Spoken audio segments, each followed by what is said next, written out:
i Ukrajina ostala bez članstva u NATO, makar nama na samitima ranije govorili da vas otvoreni vrata za ulazak u NATO, mi došli, evo vam ključ, otvaraš vrata, tamo je zid za vratima.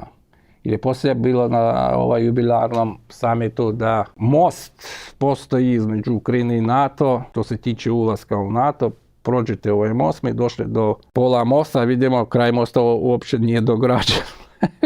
Praznina, ne možeš ući i poslije dolaska nove administracije rekli da pa kakav članstvo u NATO, nećete biti u članstvu. Dobro, nećemo biti u članstvu NATO, makar Rusija počela rat protiv Ukrajine, navodno da ona postane članica NATO. A ruska propaganda govori da ona bori se sa NATO-om na teritoriju Ukrajine.